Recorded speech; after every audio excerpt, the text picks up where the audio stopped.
Hello everyone, welcome to the फीडियाज academy. मैं कपिल शांडिल्य आप सभी का बहुत बहुत स्वागत करता हूं हमारी ईवीएस की जीएस की इस क्लास में, जिसमें हम ज्योग्राफी का पोर्शन एक टॉपिक पढ़ने वाले हैं जो कि बहुत ही ज़्यादा डिमांडेड था आप सबकी तरफ से।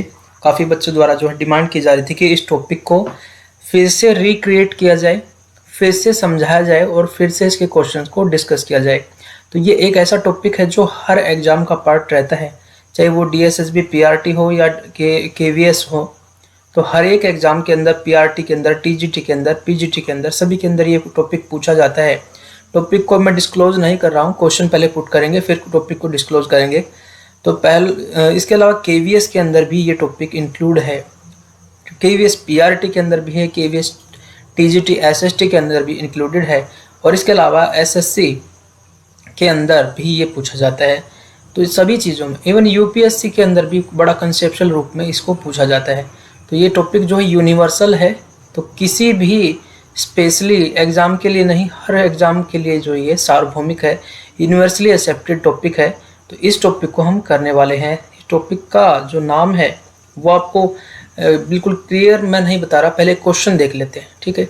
तो ये हमारा फीडियाज एकेडमी का लोगो है, और जिसने भी अभी तक हमारे चैनल को सब्सक्राइब नहीं किया है तो वो सब्सक्राइब ज़रूर कर लीजिए, क्योंकि धीरे धीरे रूटीन में क्लासेस जो है यहाँ पर शुरू हो जाएंगी। कुछ टेक्निकल चीज़ें हम जो हैं वो कर रहे हैं, तो रूटीन अभी नहीं बन पाया है, लेकिन जल्दी ही आपको रूटीन देखने को मिलेगा और कंप्लीट फुल फ्लैज जो सब्जेक्ट की क्लासेज हैं वो आपको यहाँ पे मिलेंगी। तो आप जल्दी से इसको सब्सक्राइब कर लीजिए अगर आप इस चैनल पर नए हैं, ठीक है। जब सब्सक्राइब करेंगे तो हमारा भी मोटिवेशन जो है, वो जो हम मेहनत कर रहे हैं उस मेहनत को जो हमें भी अप्रिसिएशन मिल जाता है उस चीज़ से, तो इसलिए इसको सब्सक्राइब कर लीजिए। चलिए पहला क्वेश्चन आपको जो है वो देख लेते हैं। Which one of the following river is not a tributary of Ganga river? इनमें से कौन सी वो रिवर है जो कि ट्रिब्यूटरी है, किसकी? गंगा रिवर की नहीं है। यहाँ पे आपको देखना, देखिए क्या कहा है, इज नॉट। ऐसे क्वेश्चन हमेशा आते हुए भी गलत हो जाते हैं। आप क्वेश्चन को समझ लेते हैं कि कौन सी गंगा की ट्रिब्यूटरी है, और पहला ही ऑप्शन आपको दिखाई देगा सोन नदी, तो आप आंसर कर देते हैं टिक। तो आपको हमेशा क्वेश्चन अगर समझ में आ गया है तो समझ लिए कि आधा तो सॉल्यूशन आपने कर ही दिया है, ठीक है, अगर आपने क्वेश्चन को समझ लिया है। इसलिए ये चीज़ को ध्यान रखना है कि क्या पूछा है, नहीं है या है, इस पर आपने हमेशा सर्कल करके रखना है, जीरोइंग करना है, इसके ऊपर फोकस करना है। तो यहाँ पर कहा है कि कौन सी नदी गंगा की नदी की सहायक नदी नहीं है। पहला ऑप्शन है सोन नदी, दूसरा है कोसी नदी, तीसरी है तीस्ता नदी, और चौथी है घाघरा नदी। तो आप सभी जानते हैं कि अगर गंगा नदी आपने पढ़ी है और उसका ड्रेनेज सिस्टम पढ़ा है, तो हमारा जो टॉपिक आज का है वो है ड्रेनेज पैटर्न इन इंडिया, ठीक है। ड्रेनेज पैटर्न इन इंडिया या रिवर्स ऑफ इंडिया, इसको ये भी कह देते हैं। तो ड्रेनेज पैटर्न, इसको हिंदी में कहते हैं अपवाह तंत्र। अपवाह तंत्र जो भारत के अंदर है, पानी जो बह के जाता है ना ऊंचे स्थानों से नीचे स्थानों की तरफ, उसको कहते हैं पानी का अपवाह। और उस अपवाह का तंत्र जो है वो पूरी तरीके से मैकेनिज्म सिस्टम जो बना हुआ है उसको, पैटर्न को कहते हैं अपवाह तंत्र। तो ये रिवर्स को स्टडी करने का, ड्रेनेज पैटर्न को जो है रिवर्स को स्टडी करने का पैटर्न होता है ये। तो भारत के अंदर देखिए, थोड़ा सा आपको जानकारी बढ़ाते हैं, उसके बाद आपको देखते हैं कि इस क्वेश्चन का आंसर क्या है। सबसे पहले हमको देखना है कि जब भी कोई रिवर किसी स्थान से बहते हुए जाती है, ठीक है, तो इस एरिया का सारा पानी जो है वो ड्रेन करती है, सुखाती है। जैसे ड्रेनेज बनी होती है, ड्रेन के अंदर जो है पानी जाता है, और ये पूरा का पूरा एरिया जहाँ जहाँ से ये रिवर अपना पानी उठाती है उसको कहते हैं रिवर बेसिन, ठीक है। ये रिवर का बेसिन है, ठीक है। इस आपसे कभी कभी पूछ लेता है कि रिवर बेसिन क्या है, तो रिवर बेसिन वो एरिया है जहाँ से रिवर अपना पानी उठाती है, ठीक है, जहाँ से भी एरिया से पानी उठाया है, ठीक है। इसके अलावा दूसरा एक और टर्म आपसे पूछता है कि वाटर डिवाइड क्या होता है। तो इस बेसिन के इधर जो पानी होगा वो कहीं और जाता है, इसमें नहीं मिलता, वो दूसरा बेसिन शुरू हो जाता है। तो बीच में जो ये ऊंचा स्थान होता है जहाँ से दो रिवर बेसिन जो है डिवाइडेड होते हैं उसको कहते हैं वाटर डिवाइड, ठीक है। तो ये टर्म आपसे कभी कभी पूछ लेता है कि दो रिवर बेसिन को कौन सी चीज़ डिवाइड करती है, तो वाटर बेसिन करता है। और साथ ही साथ रिवर जहाँ से पानी लेती है कंप्लीट वाटर जो जहाँ से लेती है उसको कहते हैं रिवर बेसिन। मुझे लगता है ये आपको समझ में आ गया। अब हम देखते हैं कि इंडिया में दो ड्रेनेज पैटर्न जो है देखने को मिलते हैं। इंडिया में जो हम स्टडी करते हैं ड्रेनेज पैटर्न, वो दो तरीके के समझने को मिलते हैं। अभी मैंने आपको बताया बेसिन, आप सभी ने घर में वॉश बेसिन सुना होगा। तो वॉश बेसिन आपने देखा होगा, उसके अंदर आपने देखा एक बेसिन होता है इस तरीके से, यहाँ पे एक नल लगा होता है, पानी गिरता है। तो इसमें जहाँ भी पानी गिरता है वो सारा पानी एक पॉइंट पे आके चला जाता है बहते हुए। तो इसी तरीके से रिवर बेसिन भी ऐसा एक बेसिन होता है रिवर का, जिसके अंदर जितना भी पानी होता है वो फाइनली एक सेंटर रिवर की जो सबसे बड़ी धारा है उसमें आके मिल जाता है, और इस तरीके से एक बड़ी रिवर बन जाती है, उसका वाटर जो है बढ़ता जाता है। तो इस एरिया जहाँ से पानी उठाया है इसने, इसको रिवर बेसिन कहते हैं। ठीक है, वॉश बेसिन से आप समझ गए होंगे कि ऐसा नाम क्यों है। उसके बाद आपको देखना है कि जो ड्रेनेज पैटर्न है इंडिया के अंदर, वो ड्रेनेज पैटर्न दो टाइप का है। ठीक है, अगर आपसे पूछता है कि भारत में कितनी तरह की नदियाँ मिलती हैं, तो वो दो तरह की हैं। पहला है हिमालयन रिवर्स, जो हिमालय से निकलने वाली रिवर्स है ना, उनको कहते हैं हिमालयन रिवर्स, हिमालय से निकलती है। हिम वर्ड का मतलब क्या है? बर्फ। ठीक है, और आलय मतलब घर, तो बर्फ का घर है हिमालय। ठीक है, उसके साथ दूसरी है पेनिनसुलर रिवर। इनको मैं हिंदी में भी बता देता हूँ। पेनिनसुलर रिवर को क्या कहते हैं हिंदी में? प्रायद्वीप नदियाँ। तो प्रायद्वीप भी क्या है वो भी बताएंगे। पहले आप देख लेते हैं कि इंडिया, अगर हम स्ट्रक्चर देखते हैं, इंडिया का पूरा मैप देखते हैं, तो आपको यहाँ पर दो नदियों का डिवीज़न देखने को मिलेगा। पहला जो नदियों का डिवीज़न है वो देखने को मिलेगा वो है हिमालय से निकलने वाली रिवर्स, तो उनको कहते हैं हिमालयन रिवर। ठीक है, तो यहाँ की जो रिवर्स हैं, जैसे ये इधर एक रिवर जाती है जिसको कहते हैं इंडस रिवर, बाकी रिवर्स इसकी ट्रिब्यूटरी जो इसको सहायता करती है, इसमें पानी डालती है। दूसरी एक और रिवर है जो इधर से घूम के जाती है, इसको कहते हैं गंगा नदी, और इसकी एक सहायक नदी यमुना है, और बाकी भी कई नदियां हैं। तो ये हो गई दो रिवर। और तीसरी रिवर जो हम इंडिया के कंटेक्स्ट में पढ़ने वाले हैं, तो वो रिवर है ब्रह्मपुत्र नदी, जो कि चाइना से निकलती है और हिमालय के दूसरी तरफ बहती हुई आती है और अरुणाचल प्रदेश से भारत में एंट्री करती है, ब्रह्मपुत्र नदी कहलाती है। यहाँ पर इसको सांगपो रिवर कहते हैं। तो ये तीन रिवर सिस्टम हमको पढ़ने हैं हिमालयन रिवर सिस्टम के अंदर। पहला है इंडस रिवर या सिंधु नदी तंत्र, दूसरा है गंगा रिवर बेसिन या गंगा नदी का ड्रेनेज पैटर्न, और उसके साथ सांगपो या ब्रह्मपुत्र नदी जो है उसका ड्रेनेज पैटर्न आपको पढ़ना है हिमालयन रिवर के अंदर। अब एक और चीज़ देखनी है कि देखिए ये जो पार्ट है इंडिया का, जो ये गुजरात से नीचे का पार्ट है, आपको कुछ कुछ ये ट्रायंगुलर सा दिखाई दे रहा है। ठीक है, तो वो ज़मीन जो तीन तरफ से पानी से घिरी होती है उसको कहते हैं पेनिनसुला या प्रायद्वीप। तो कभी कभी आपको समझ में, कई बार आपने पढ़ा देखा होगा कि प्रायद्वीप, भारतीय प्रायद्वीप क्या है। तो भारतीय प्रायद्वीप या प्रायद्वीप का पठार क्या है, या प्रायद्वीपीय नदियाँ कौन सी हैं। तो इस भाग को क्यों कहा गया प्रायद्वीप? क्योंकि तीन तरफ से ये ज़मीन जो है पानी से घिरी होती है, और ऐसी ज़मीन को बोलते हैं क्या? पेनिनसुला। तो इंडिया का पेनिनसुला कौन सा है? साउथ का जो पार्ट है, जो कि हिंद महासागर में धंसा हुआ है, तो पेनिनसुलर इंडिया या प्रायद्वीपीय भारत कहते हैं। तो यहाँ पर जो रिवर्स हैं उनको कहते हैं पेनिनसुलर रिवर्स।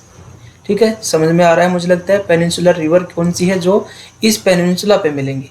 तो जो पेनिनसुलर रिवर्स हैं, ज़्यादातर रिवर्स जो है वो पश्चिमी घाट से निकलती है। ये वेस्ट है अगर मैप आप पढ़ना जानते हैं, और ये ईस्ट है, और ये नॉर्थ है, और ये साउथ है।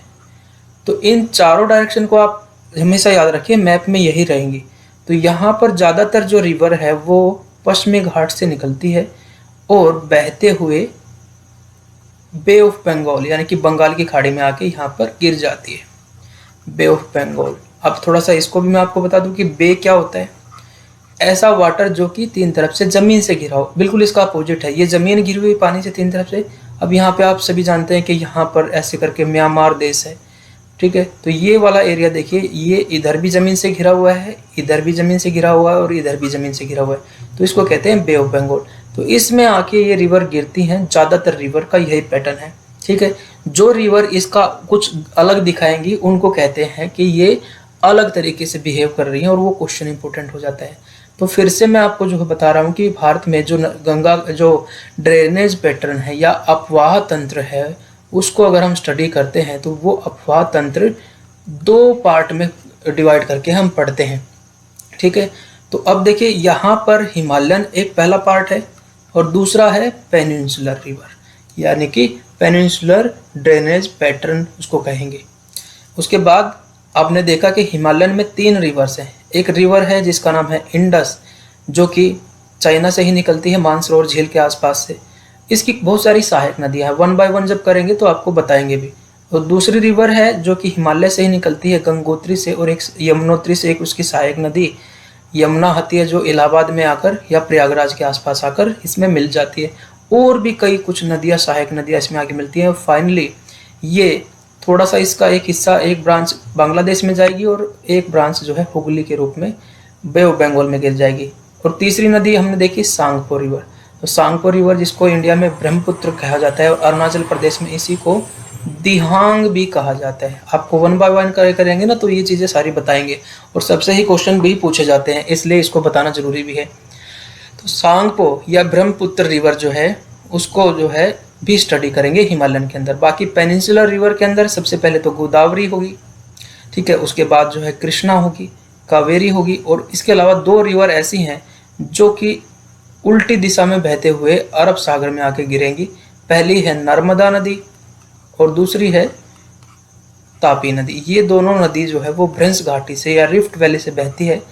तो इसका ढाल जो है ये है, लेकिन ये अपोजिट डायरेक्शन में जाती हुई दिखाई देंगी। तो इसकी वजह से आपको इंडिया के अंदर 2 रिवर्स बड़ी इंपॉर्टेंट हो जाती हैं, जो बार बार क्वेश्चन पूछा जाता है कि कौन सी रिवर जो है वो रिफ्ट वैली से बहते हुए जाती है, यही हो जाती है। कौन सी रिवर जो है भ्रंश घाटी से बहते हुए जाती है, वो भी यही 2 रिवर होगी। और ये भी पूछेगा कि कौन सी रिवर जो है ढाल को फॉलो नहीं करती, तो ये 2 रिवर है, एक नर्मदा और एक तापी। और ये अरेबियन सुई यानी कि अरेब की खाड़ी में जाके गिर जाती है।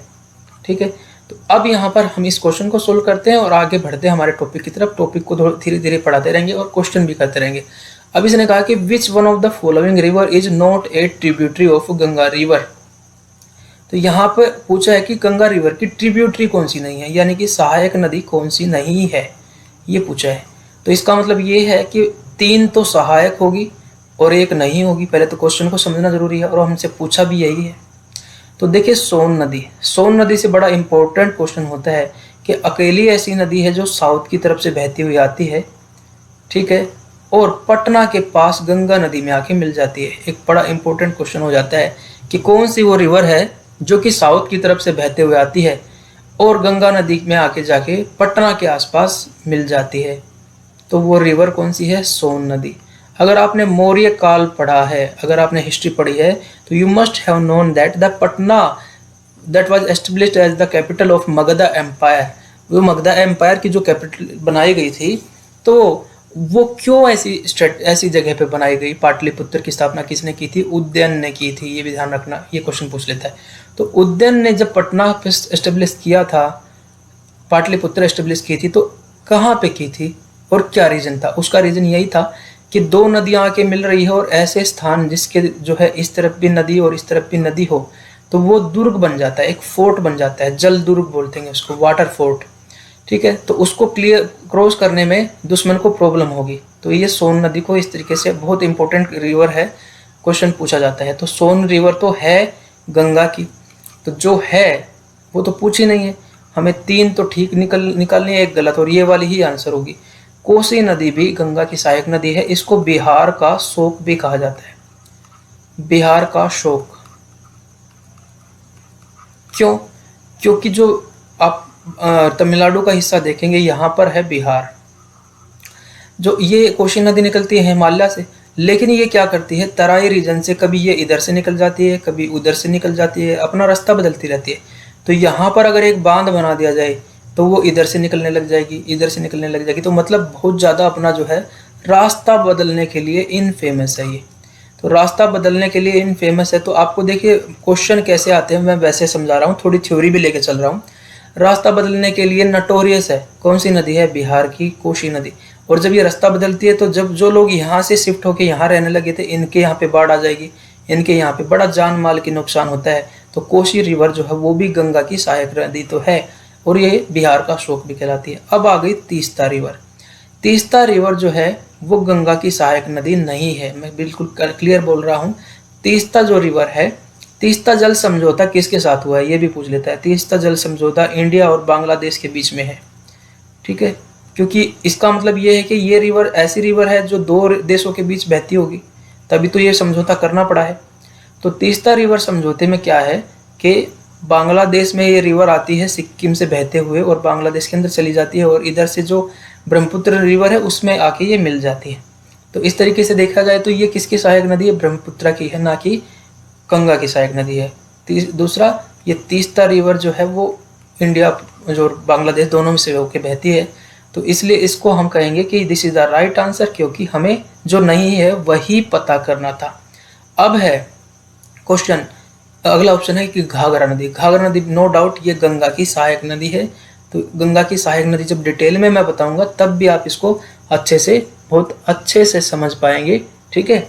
अब आपसे एक क्वेश्चन मैं पूछता हूं जिसका आंसर आपने देखना है कि वर्ल्ड की सबसे लार्जेस्ट रिवर कौन सी है, सॉरी लॉन्गेस्ट रिवर कौन सी है, ठीक है, कहाँ पर है ये भी बताना है, ठीक है। तो लॉन्गेस्ट रिवर कौन सी है, और ये मैं लास्ट में इसका आंसर बताने की कोशिश करूंगा और मुझे याद रहा, लेकिन ये आपका टास्क है, बहुत ही कॉमन क्वेश्चन है, आपको पता होना चाहिए। फिर है लार्जेस्ट रिवर कौन सी है, दोनों ही, सबसे बड़ी नदी कौन सी है, दोनों ही अलग क्वेश्चन है, दिखते हैं एक जैसे हैं। तो लॉन्गेस्ट रिवर कौन सी है और लार्जेस्ट रिवर कौन सी है। तो लॉन्गेस्ट मतलब जिसकी लेंथ सबसे ज़्यादा है और लार्जेस्ट जिसकी कैपेसिटी, वाटर कैरिंग कैपेसिटी ज़्यादा है, और जिसकी ज़्यादा कैपेसिटी होगी उसका बेसिन भी सबसे बड़ा ही होगा जहाँ से वो पानी उठाती है। तो एक का आंसर मैं बता देता हूँ, दूसरे का आंसर आप बता देना कि लॉन्गेस्ट रिवर जो है वो नाइल रिवर है या नील रिवर है, जो कि भूमध्य रेखा से निकलती है, ठीक है, और बहते हुए जाती है और फाइनली मिस्र से होते हुए वो भूमध्य सागर में जाके मिल जाती है। तो इसलिए नील नदी को मिस्र का वरदान भी कहा जाता है। इस नदी की वजह से एक ऐसा एरिया जहाँ पे डेजर्ट है, रेगिस्तान है, वो हरा भरा हो जाता है। तो ऐसे रिवर्स को जो है इसलिए वरदान कहा जाता है। और आपने देखा है कि प्राचीन काल में मिस्र की सभ्यता जो कांस्य युगीन ब्रोंज सिविलाइजेशन थी वो नील नदी के किनारे पर ही हुई। जो जितनी भी सिविलाइजेशन है उनको पानी चाहिए है खेती के लिए, खाने के लिए, पीने के लिए, तो इसलिए वो हमेशा रिवर्स के किनारे पर रहने की कोशिश करेंगे, क्योंकि वाटर सप्लाई तो अभी डेवलप नहीं हुआ है एंशिएंट टाइम पे। अब बात करते हैं किसकी, लार्जेस्ट रिवर की। तो ये क्वेश्चन आपके लिए छोड़ दिया है मैंने, आप सबको पता भी है, नहीं पता है तो इसको टास्क जो है पूरा कीजिए और बताइए कि भाई क्या आंसर होगा। अब है what is the name given to Brahmaputra river in Arunachal Pradesh. तो ये क्वेश्चन देखिए, अब ब्रह्मपुत्र रिवर पे पहले, सबसे पहले मैं इसी रिवर को करवाना चाहता हूँ क्योंकि ये रिवर इतना ज़्यादा जो है फैक्ट नहीं लिए हुए हैं, लेकिन इस पे मैं बात करूँगा। इसने कहा कि what is the name given to the Brahmaputra river in Arunachal Pradesh. Arunachal Pradesh में ब्रह्मपुत्र रिवर को क्या नाम दिया गया है। बिल्कुल क्लियर कट फिर से मैं आपको समझाने की कोशिश करता हूँ कि ये जो हम स्टडी कर रहे हैं रिवर सिस्टम ब्रह्मपुत्र का, ये हिमालयन रिवर सिस्टम है और ये जो ब्रह्मपुत्र रिवर है ये अराइज करती है भारत से बाहर चाइना के अंदर, ठीक है। तो ये क्वेश्चन भी पूछ लेता है कि कौन सी रिवर ऐसी है जो भारत से बाहर अराइज करती है। तो एक तो इंडस रिवर है, सिंधु नदी, ठीक है, जो कि चाइना से अराइज करती है, और यहाँ पर मानसरोवर झील है कैलाश मानसरोवर पर्वत के पास, और यहीं के आसपास से एक और रिवर निकलती है जिसका नाम है तिब्बत में सांगपो, ठीक है। और फिर जब ये एंटर करती है अरुणाचल प्रदेश से, तो इस यहाँ पर एक खड्डा है जिसका नाम है दिहांग गोर्ज। गोर्ज मतलब होता है घाटी, खड्डा। तो यहाँ से ये रिवर जो है सीधा राइट एंगल पे, यानी कि राइट एंगल पे मोड़ ले लेती है, जा रही थी किधर और सीधा 90 डिग्री पे मुड़ के वापस अरुणाचल प्रदेश में एंट्री कर देती है। तो यहाँ पर इसका नाम है दिहांग, क्योंकि दिहांग का गोर्ज भी इसी नाम से है। और यहाँ पर एक पर्वत है जिस पर्वत से ये जो है नामचा बरवा पर्वत, नामचा बरवा पर्वत है, यहाँ से ये मुड़ जाती है। ये भी क्वेश्चन पूछता है कि कौन से रिवर के पास से ये मुड़ जाती है। तो नामचा बरवा पर्वत के पास से, माउंटेन के पास से ये मुड़ जाती है और अरुणाचल प्रदेश में एंट्री करती है जहाँ इसका नाम है दिहांग। तो सही आंसर क्या है, दिहांग। सांगपो तो तिब्बत में है, यानी कि जो चाइना का पार्ट है तिब्बत ऑक्युपाइड ठीक है, वो वहाँ पे इसको सांगपो कहा जाता है, तो ये आंसर गलत हो जाएगा। पद्मा, देखिए पद्मा गंगा को कहा जाता है, जो गंगा बांग्लादेश के बॉर्डर से जाके एक पार्ट जो बांग्लादेश में चला जाता है उसको पद्मा कहा जाता है, और इसका एक पार्ट यहीं से हुगली से होते हुए, तो पद्मा उसका नाम है। जमुना किसका नाम है, तो जमुना जो है, जो ये रिवर जो दिहांग कहलाती है अरुणाचल प्रदेश में, जब ये असम में आती तो यहाँ पे इसको ब्रह्मपुत्र कहते हैं, और फाइनली जब ये बांग्लादेश में एंटर करती है तो यहाँ इसको जमुना कहते हैं। ठीक है, तो जमुना किसका नाम है, ब्रह्मपुत्र का। और कहाँ पर, ये भी ध्यान रखना है, ब्रह्मपुत्र का नाम जमुना कहाँ पर है, बांग्लादेश के अंदर है। तो बांग्लादेश के अंदर आपको एक और नाम देखने को मिला ब्रह्मपुत्र का, पहला था सांगपो, सांगपो यानी कि जो तिब्बत में नाम है ब्रह्मपुत्र का। अरुणाचल प्रदेश में ब्रह्मपुत्र का नाम है दिहांग, तो बिल्कुल चेंज हो गया अरुणाचल प्रदेश, ये भी आपको ध्यान रखना है। उसके बाद जब असम में आती है तो इसको कहते हैं ब्रह्मपुत्र, कहाँ पर, असम में। कितने सारे क्वेश्चन हो गए हैं। उसके बाद फाइनली जब ये बांग्लादेश में आती है तो इसको कहते हैं जमुना, तो ये बांग्लादेश के अंदर हो गया। तो ब्रह्मपुत्र के कितने सारे नाम हो गए, और 4-5 क्वेश्चन बनने के चांस भी हो गए। ठीक है, ये भी हो गया कि दिहांग गोर्ज से मुड़ती है और नामचा पर्वत के पास से मुड़ के राइट एंगल पे मुड़ जाती है। इसके अलावा हम बात करेंगे इसकी जो सहायक नदियां हैं 1 बाय 1। फिलहाल हम टॉपिक को हल्के हल्के से कवर कर रहे हैं, सारा ही टॉपिक करेंगे तो आप, क्योंकि इसका रिवीजन भी करवाना है, तो रिवीजन होगा तो आपको जो है उसमें हेल्प मिलेगी। फिर से बताता हूँ, दिहांग अरुणाचल प्रदेश में नाम है, तो हमारा सही आंसर हमें मिल चुका है। सांगपो तिब्बत में है, पद्मा गंगा को बांग्लादेश में कहते हैं, और जमुना जो है ब्रह्मपुत्र को बांग्लादेश में कहा जाता है। तो आपको बहुत सारे क्वेश्चंस जो है एक ही साथ यहाँ पर मिल गए, तो इसलिए आपको रिवीजन बार बार मैं करवाऊंगा। इसके अलावा जो है एक क्वेश्चन की वैल्यू बढ़ जाएगी, आप एक क्वेश्चन करेंगे तो आपको 5 क्वेश्चन 6 क्वेश्चन याद होंगे। Brahmaputra enter from China to India through which place of the Arunachal Pradesh, तो बिल्कुल मैंने ये चीज़ आपको बताया है अभी थोड़ी देर पहले कि ब्रह्मपुत्र जो है अरुणाचल के किस स्थान से जो होकर ब्रह्मपुत्र चीन से भारत में प्रवेश करती है। तो ब्रह्मपुत्र मैंने बताया था कि राइट एंगल पे मुड़ जाती है, और यहाँ पर एक स्थान बताया था नामचा बरवा पर्वत, तो देखिए कहीं पर है नामचा बरवा, बिल्कुल ये आंसर हमें मिल गया, नामचा बरवा। इसके अलावा अगर आपको नहीं आंसर पता है और आपने ज्योग्राफी पढ़ी हुई है तो आप आंसर निकाल सकते हैं, क्योंकि बात हो रही है अरुणाचल प्रदेश की। लेकिन यहाँ पर नंगा पर्वत जो है वो जम्मू एंड कश्मीर में है, कंचनजंगा सिक्किम में है, तो ये भी एलिमिनेट हो जाएगा, तो दोनों ऑप्शन एलिमिनेट हो गए। उसके बाद रोहतांग पास, ये हिमाचल प्रदेश में है, तो ये भी एलिमिनेट हो जाएगा, क्योंकि हम बात किसकी कर रहे हैं, अरुणाचल प्रदेश की। तो अगर आपको ये चीज़ें भी पता है तो तब भी आप आंसर निकाल सकते हैं कि नामचा बरवा से ये भारत में प्रवेश करती है, और अरुणाचल प्रदेश में फिर इसका नाम पड़ जाता है दिहांग, और इसमें एक सहायक नदी आती है जिसका नाम है दिबांग। ठीक है, दिहांग में एक सहायक नदी आके मिलती है दिबांग, तो ये कह सकते हैं कि ब्रह्मपुत्र की एक सहायक नदी भी काउंट कर सकते हैं इसको। 1 बाय 1 मैं आपको बताऊंगा। ठीक है, अभी मैं कुछ क्वेश्चन करता हूँ, फिर 1 बाय 1 जो है रिवर सिस्टम को देखते हैं। Which river is called as Bihar का शोक and is notorious for changing the path, कौन सी रिवर जो है वो बिहार का शोक कहलाती है और नटोरियस है, यानी कि मार्ग बदलने के लिए कुख्यात है। बहुत इजीली आपको ये चीज़ मैंने अभी बताई थी, मुझे लगता है आप रिकॉल भी कर पाएंगे, तो आप ही बता दीजिए, अदरवाइज मैं तो बता ही रहा हूँ। तो एक रिवर है जो कि गंगा की ट्रिब्यूटरी है, हिमालयन की तरफ से आगे जो है बिहार में आके जो है गंगा में मिल जाती है, जिसको बिहार का शोक कहा जाता है। इसको नाम है कोसी नदी, इसको कोसी माई भी बोलते हैं उधर पर। ठीक है, तो यही वो रिवर है जिसको बिहार का शोक कहा जाता है। इसके अलावा घाघरा भी गंगा की सहायक नदी है, काली नदी भी है, तीस्ता गंगा की सहायक नदी नहीं है, ये ब्रह्मपुत्र की सहायक नदी है। फिर से मैं आपको रिवाइज ये चीज़ करवा रहा हूँ। अब 1 बाय 1 मैं आपको दिखाऊंगा, लेकिन कुछ क्वेश्चन और करते हैं कि which river is called as Bengal का शोक, बंगाल का शोक किस रिवर को कहा जाता है। बड़ा ही टिपिकल क्वेश्चन है जो पूछा जाता है एग्जाम के अंदर। किस नदी को बंगाल का शोक कहा जाता है, दामोदर रिवर को, हुगली को, महानदी को या गंगा को। तो महानदी का ऑप्शन कट जाता है क्योंकि महानदी उड़ीसा में है, तो ये ऑप्शन हो ही नहीं सकता है। उसके बाद देखिए हुगली नदी, क्या हुगली नदी को कहा जाता है या दामोदर रिवर को कहा जाता है या गंगा नदी को कहा जाता है। ठीक है, तो यहाँ पर हमारा सही आंसर है Damodar river is called as the shok of Bengal.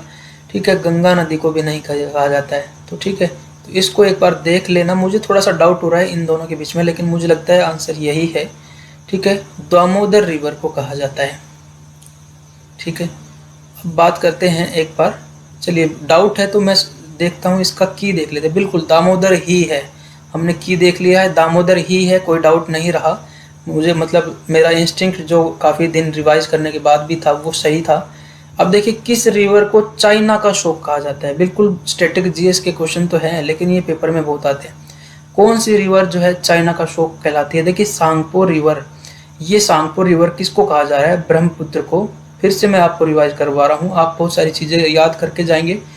Brahmaputra को तिब्बत के अंदर जो है, चाइना के जो पार्ट है उसमें कहा जाता है सांगपो। तो ये तो ऑप्शन ही कट गया, ये नहीं है वो। इंडस रिवर तो इंडिया में ही ज़्यादा बहती है और पाकिस्तान में, ये भी चाइना का शोक नहीं है। सतलज, ये निकलती तो चाइना से ही है, राकस लेक से निकलती है। राकस लेक है वहाँ पर झील, उससे ये निकलती है और फिर हिमाचल में जो है ये शिपकिला दर्रे से भारत में एंटर करती है। तो हिमाचल प्रदेश, अगर हम थोड़ा सा स्ट्रक्चर बना के आपको समझाने की कोशिश करें तो ये जम्मू कश्मीर है और यहाँ से एक दर्रा है, पहाड़ों के बीच के रास्ता जो होता है उसको दर्रा कहते हैं, यहाँ से ये एंटर करती है और हिमाचल प्रदेश से भारत में एंटर करती है। तो ये भी वो रिवर नहीं है। सही आंसर है वांगो रिवर या येलो रिवर को जो है चाइना का शोक कहा जाता है। एक क्वेश्चन रिपीटेड आ गया है, उसको भी करेंगे। उसके बाद मैं एक रिवर को कम से कम एक रिवर को तो इस टॉपिक में जरूर करवाऊंगा। What is the name given to Ganga in Bangladesh? Bangladesh के अंदर गंगा को कौन सा नाम दिया गया है? फिर से मैं मैप से आपको समझाता हूँ, जितनी बार बनाएंगे रिवाइज करवाएंगे। मैं रिवीजन में कभी भी जो है आलस्य नहीं करता, रिवीजन के अंदर मैं कभी भी आलस्य नहीं करता हूँ, और इसलिए आपको मैप के माध्यम से एक बार फिर से बताने की कोशिश करूँगा कि जो रिवर गंगा है, यहाँ पर पश्चिमी बंगाल में जहाँ पर बांग्लादेश ये शुरू होता है, यहाँ पर एक जगह है जिसका नाम है फरक्का। यहाँ पर एक बैराज बना हुआ है जिसको कहते हैं फरक्का बैराज, बांध टाइप का बना हुआ है। तो उस बैराज से कुछ पानी इधर डाइवर्ट किया जाता है और कुछ पानी इधर चला जाता है। जो गंगा रिवर बहती हुई आ रही थी उसका कुछ पार्ट इधर चला गया और कुछ इधर हुगली नदी के रूप में जो है कलकत्ता पोर्ट को जो है बंगाल की खाड़ी से जोड़ेगा। तो यहाँ पर ये जब नदी एंटर करती है बांग्लादेश के अंदर तो इसको क्या नाम दिया गया है? तो इसका सही आंसर है पद्मा। तो पद्मा इसका नाम है। और इसमें जब जमुना मिल जाएगी, तो जमुना कौन सी है जो बांग्लादेश में एंटर करी है? ब्रह्मपुत्र, उसको जमुना। तो फाइनली मेघना बन जाएगी। ठीक है, दोनों से मिलकर जो एक रिवर बनेगी उसको मेघना कहेंगे। तो ये क्वेश्चन आपसे पूछ सकता है कि गंगा को क्या कहते हैं? पद्मा, और उसके साथ साथ ब्रह्मपुत्र को कहते हैं जमुना, और दोनों ही मिल जाएंगी तो उनको क्या कहेंगे?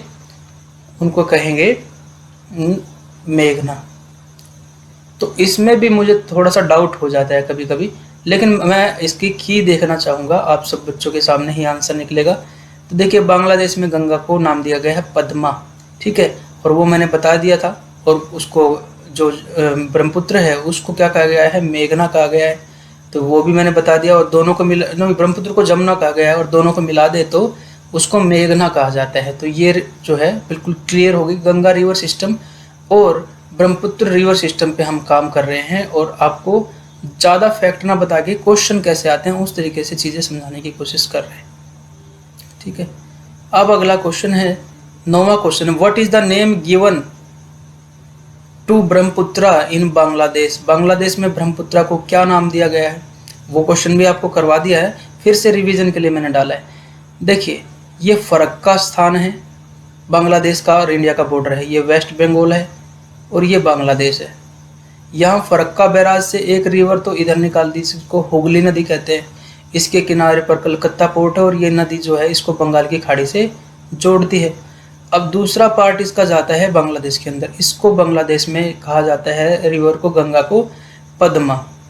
ठीक है, इधर से असम से एक रिवर एंटर करती है बांग्लादेश के अंदर, ठीक है। असम में तो इसको ब्रह्मपुत्र कहते हैं, लेकिन यहाँ पर इसको कहा जाता है जमुना। और जब ये दोनों मिल जाती है तो जो रिवर एक नदी के रूप में चलती है उसको कहते हैं मेघना। मुझे लगता है आपको क्लियर हो गया कि ब्रह्मपुत्र को जमुना कहा जाता है, तो हमारा सही आंसर हो गया जमुना। फिर भी अगर आप आंसर देखना चाहते हैं, क्यों ना आंसर देख लिया जाए, उससे फीलिंग्स ही आ जाती है एग्जाम की। तो देखिए बिल्कुल जमुना ही राइट आंसर है। अब देखते हैं नेक्स्ट क्वेश्चन। नेक्स्ट क्वेश्चन है कि Ganga gets divided into 2 tributaries at Farakka. ये मैंने आपको बार बार बताया कि फरक्का स्थान कहाँ पर है। One branch goes to Bangladesh and other named as Hooghly goes through Calcutta. Calcutta से होते हुए जाती है और fall into Bay of Bengal. तो कलकत्ता जो पोर्ट है ना, वो समुद्र के किनारे पर नहीं है, उसको पोर्ट के रूप में नेविगेबल बनाने में एक नदी है जिसका नाम है हुगली। ये हुगली नदी कोलकाता अंदर की तरफ है, ये इसको बाहर बे ऑफ बंगाल से समुद्र से जोड़ती है। तो ये बताया कि फरक्का से 2 पार्ट में डिवाइड हो गई है, ये बताने की कोशिश कर रहा है। अब उसने कहा कि ये फरक्का कहाँ पर है, ठीक है। तो उड़ीसा में है या सिक्किम में है या छत्तीसगढ़ में है या वेस्ट बंगाल में। ईजिली आप इसको आइडेंटिफाई कर पाएंगे कि बांग्लादेश जब जो बना हुआ है वो ईस्ट पाकिस्तान था, तो बंगाल का विभाजन हुआ था, ठीक है। और उस बंगाल का विभाजन है तो एक पार्ट उसका इंडिया में है, तो वेस्ट बंगाल है वो, और वहाँ से उसकी बाउंड्री लगती है। वेस्ट बंगाल में ही फरक्का स्थान है जहाँ से वो रिवर किस में जाके गिरती है, बंगाल में चली जाती है एक पार्ट। अब हम बात करते हैं रिवर सिस्टम को समझने की। देखिए हम समझाएंगे आपको, अभी ये जो क्वेश्चन है इसको रोक लेते हैं, लेकिन अब हम यहाँ पर आपको एक खाली स्पेस में समझाएंगे कि जो हिमालयन रिवर नदियाँ हैं और पेनिनसुलर रिवर नदियाँ हैं उनके अंदर क्या डिफरेंस है। क्वेश्चन आता है, एनालिसिस का क्वेश्चन आ जाता है कि जो हिमालयन रिवर्स है, ये रिवर का टॉपिक किसी एक क्लास में नहीं हो सकता, ठीक है। तो इसलिए हम इसको तोड़ तोड़ के पढ़ रहे हैं कि हिमालयन रिवर और पेनिनसुलर रिवर, हिमालय से निकलने वाली रिवर जो है और प्रायद्वीप पे बहने वाली रिवर जो है, जो कि मोस्टली वेस्टर्न घाट से निकलती है, उनके बीच में क्या डिफरेंस है। देखिए हिमालयन जो रिवर है वो पेरिनियल है। पेरिनियल मतलब सदा नीरा, पेरिनियल होती है जो पूरे वर्ष जिसमें पानी बहता है। सदा नीरा मतलब हमेशा इसमें पानी बहेगा। रीज़न क्या है कि यहाँ पर बारिश के मौसम में तो पानी बढ़ ही जाता है, लेकिन बाकी टाइम पे जो आइस है, आइस कैप है, जो उनकी पर्वतों की चोटी पर जो बर्फ़ चोटी जमी हुई है, उनसे पानी जो है पिघल के बहता रहेगा पूरे साल। लेकिन पेनिनसुलर रिवर जो है वो सीजनल है, मतलब सीज़न, बारिश का सीज़न जब आएगा तो इसमें पानी बहुत ज़्यादा हो जाएगा, ठीक है। रेनी सीजन में वाटर जो है वो बहुत ज़्यादा होगा, और जब रेनी सीजन नहीं होगा तो वाटर न के बराबर होगा। कई रिवर तो जैसे नाला होता है वैसे दिखाई देने लग जाती है। तो ये एक बड़ा डिफरेंस तो ये हो गया, ठीक है।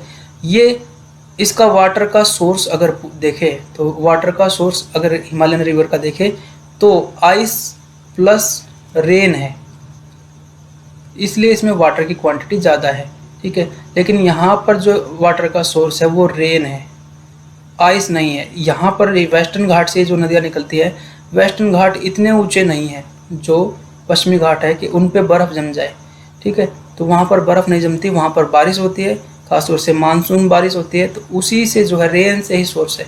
इसलिए यहाँ पर वाटर जो है ना, इन रिवर्स में वाटर जो है वो ज़्यादा है इन कंपेरिजन टू इनसे, ठीक है। तो यहाँ पर वाटर की क्वांटिटी ज़्यादा है, ठीक है। उसके साथ साथ जो है इसकी जो दो रिवर है, एक तो इंडस यानी कि सिंधु नदी और दूसरी है ब्रह्मपुत्र नदी। तो ब्रह्मपुत्र नदी और ये जो नदी है, ये 2 रिवर ऐसी है हिमालयन रिवर सिस्टम की जो कि आउटसाइड इंडिया निकलती है। आउटसाइड इंडिया मतलब भारत के बाहर इसका सोर्स है, लेकिन पेनिनसुलर रिवर्स की सारी नदियों का सोर्स इंडिया के अंदर ही है, सारी इंडिया से ही निकलती हैं, ठीक है। तो आप इस चीज़ को समझ सकते हैं। उसके बाद देखिए इन नदियों का, क्योंकि पानी बहुत ज़्यादा है तो इनका कोर्स यानी कि रास्ता बहुत लंबा है, ठीक है। लंबी नदियां हैं ये, जबकि ये नदियां जो है छोटी नदियां हैं, क्योंकि पेनिनसुला अपने आप में ही सिकुड़ जाता है नीचे की तरफ। तो ये नदियां इतनी बड़ी नदियां नहीं हैं, इनका रास्ता कोर्स जो है वो शॉर्ट है, यानी कि इनका रास्ता जो है वो शॉर्ट है। तो कुछ डिफरेंसेस हमने देखे किसके बारे में और ये नदियाँ जो है ना, ये गहरी नदियाँ हैं, ये क्योंकि लंबा रास्ता है तो गहरी भी है, ये शॉर्ट है, ये इतनी गहरी भी नहीं है। तो ये आप इसको समझ सकते हैं। अब देखो फिर से कुछ डिफरेंसेस और देखते हैं हिमालयन रिवर्स के बीच में और पेनिनसुलर रिवर के बीच में। ये डिफरेंसेस आपको एनालिसिस का क्वेश्चन बना के, जैसे क्वेश्चन आजकल बनने लगे हैं वैसे क्वेश्चन में आपको जो है दिए जा सकते हैं, जैसे हिमालयन और पेनिनसुलर के अंदर। ठीक है, ये यंग रिवर है। ठीक है, यंग रिवर्स के अंदर पानी तेजी से बहेगा, उछल उछल के झरने बनाएगा। ठीक है, तो ऐसा रीज़न क्यों है कि हिमालयन जो चट्टानें हैं काफ़ी ऊंची ऊंची हैं और इनसे जब पानी आता है तो खूब उछल कूद करके आता है। ठीक है, लेकिन पेनिनसुलर एरिया की जो चट्टानें हैं, देखिए वेस्टर्न घाट ऐसे दिखाई देगा आपको। तो इधर तो पहाड़ जैसे दिखाई देगा, लेकिन इधर इतना पहाड़ नहीं दिखाई देता। तो ये रिवर्स जो है वो यंग नहीं है, ये ओल्ड रिवर्स है, ये भी ध्यान रखना है। क्योंकि ये यंग है, पानी की स्पीड ज़्यादा है, तो इरोजन ये ज़्यादा करती है, पहाड़ की कटाई ये ज़्यादा करती है। इसी वजह से जो है यहाँ इरोजन ज़्यादा है, पहाड़ फिसलते रहते हैं। यहाँ पर इरोजन लेस है। रीज़न क्या है कि ओल्ड रिवर है, स्लो स्पीड है, कम पानी है और ढाल भी ज़्यादा ऊंचा नहीं है पहाड़ों का, तो यहाँ पर इरोजन कम होगा, यानी कि भूमि का कटाव कम होगा। ठीक है, अब ये रिवर्स जो हैं ये यूज़फुल है इरिगेशन के अंदर, क्योंकि 12 महीने पानी है तो ये ज़्यादा यूज़फुल है। हम रिलेटिवली देखेंगे इरिगेशन में ये ज़्यादा जो है हेल्पफुल है इन कंपैरिजन टू दिस। ये भी हेल्पफुल है लेकिन सीजनल के अंदर। ठीक है, तो इसमें जो रिवर हमने देखनी है वो फिर से मैं बता देता हूँ। एक तो इंडस है, उसके बाद दूसरी है गंगा और तीसरी है ब्रह्मपुत्र। ये 3 रिवर सिस्टम जो है आपको पढ़ने हैं हिमालयन रिवर के अंदर। बाकी जितनी नदियाँ वो इनकी सहायक नदियाँ होंगी। ठीक है, और इसके अंदर पेनिनसुलर के अंदर तो आपको बहुत सारी पढ़नी है। बाय नेम मैं आपको बता देता हूँ। पहले तो गोदावरी है जो सबसे बड़ी रिवर है पेनिनसुला की और भारत की दूसरी सबसे बड़ी रिवर है, जिसको बूढ़ी गंगा या दक्षिण गंगा भी कहा जाता है, वृद्ध गंगा भी कहा जाता है। इसके साथ साथ दूसरी है कृष्णा। कृष्णा रिवर भी पेनिनसुला की रिवर है।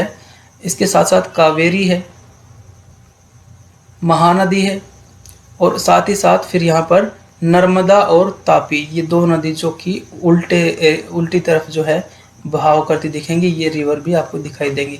तो ये हमने देख लिया कि हिमालयन और पेनिनसुलर रिवर सिस्टम 2 तरह का रिवर सिस्टम है। कुछ क्वेश्चन देखते हैं, फिर टॉपिक को आगे भी बढ़ा सकते हैं अगर अलाउड करता है टाइम। कितना टाइम हुआ होगा, मुझे लगता है कि आधे घंटे की क्लास हो चुकी है, तो हम इसको टॉपिक को रोकेंगे और फिर इस टॉपिक को फिर से कंटिन्यू करेंगे 1 बाय 1 रिवर्स के साथ। ठीक है, 2-3 क्वेश्चन करते हैं फिर इसको टॉपिक को एंड करते हैं। तो नेक्स्ट क्वेश्चन देख लेते हैं और फिर देखते हैं कि हम कहाँ तक इसको, ये तो हो गया नेक्स्ट क्वेश्चन है ना। तो वाटरफॉल मेड बाय नर्मदा, ये तो अलग ही हो गया। तो हम सबसे पहले देखेंगे रिवर सिस्टम ऑफ गंगा। ठीक है, इंडस रिवर सिस्टम पहले इंडस कर लेते हैं फिर गंगा करेंगे। तो 1 बाय 1 जो है इसको हम कल शुरू करेंगे, आज इसको यहीं पे एंड करते हैं। तो एक वार्म अप हो गया, काफ़ी दिन बाद हो रहा है तो एक वार्म अप हो गया है। ठीक है, वार्म अप की वजह से जो है आपको जो है थोड़ा सा पहली क्लास इतनी हैवी भी नहीं होनी चाहिए कि बहुत सारे फैक्ट आपके सामने आए। फिलहाल इस क्लास को 1-2 बार और रिवाइज कर लीजिए। इसी पे रिवर्स पे ही लगभग 40 के आसपास क्वेश्चन भी है जो आपको डिस्कस करेंगे साथ ही साथ, क्योंकि फाइनली तो आपको क्वेश्चन ही करने हैं और क्वेश्चन जब करते हैं तो आपको हैबिट बन जाती है सॉल्यूशन निकालने की। ये हैबिट आपको बननी चाहिए, डेली आपको क्वेश्चन करने चाहिए। तो अभी यहीं पे क्लास को रोकते हैं। ठीक है, और आपका जो यहाँ पर ये जो क्लास हम एंड अप कर रहे हैं वो हमेशा मोटिवेशन चीज़ से एंड अप करते हैं। तो मैं आपको मोटिवेशन के रूप में कहूँगा कि आप अपनी जो सक्सेस है उसके लिए खुद ही जो है रिस्पॉन्सिबल होंगे। अगर आप सक्सेसफुल होते हैं तो आपकी अपनी रिस्पॉन्सिबिलिटी है, आप कोई एक्सक्यूज़ मत बनाइए। जो चीज़ आपने शुरू की है ना, जो गोल लेके चले हैं एक जॉब हासिल करने का, चाहे वो टीचर की जॉब है या कोई भी जॉब है, तो आपने जो कोर्स किया है या आप तैयारी कर रहे हैं तो पूरे मन से आइए। ठीक है, क्योंकि अटल बिहारी वाजपेयी की एक कविता है कि टूटे मन से कोई खड़ा नहीं होता, आधे मन से कोई खड़ा नहीं होता। मतलब आधे मन से आएंगे तो कुछ नहीं कर पाएंगे, पूरी तैयारी के साथ आइए, पूरे मन के साथ आइए। जब आपका मन पूरा होगा, एफर्ट आपके जो होंगे ना वो पूरे प्रोडक्टिव बन जाएंगे और कोई भी मुश्किल, कोई भी कंपटीशन, कोई भी किसी तरह की कठिनाई आपको नहीं रोक सकती है, ये चीज़ ध्यान रखिए। भूल जाइए पहले आप नहीं पढ़ते थे या ज़्यादा पढ़ते थे या आपका स्कूलिंग अच्छी है या नहीं है, भूल जाइए। अब जो पढ़ेंगे, ठीक है, नाउ जो आपका एक्टिविटी होगी वो डिसाइड करिए आपका फ्यूचर में आपको सक्सेस मिलने वाली है या नहीं। तो इसलिए थोड़ा सा इस चीज़ को रखिए माइंड में कि आपको खुद पे कॉन्फिडेंस करना है, और कॉन्फिडेंस आएगा मेहनत से। आपको खुद लगना चाहिए कि हाँ जी सर, आज कुछ मैं पढ़ा हूँ, मुझे अच्छा लग रहा है। गिल्ट नहीं आ रहा है मन के अंदर कि क्यों नहीं पढ़ा। आप घूमते रहते हैं और मन में गिल्ट पाल के ग्लानि आती है कि मैंने गलती की है।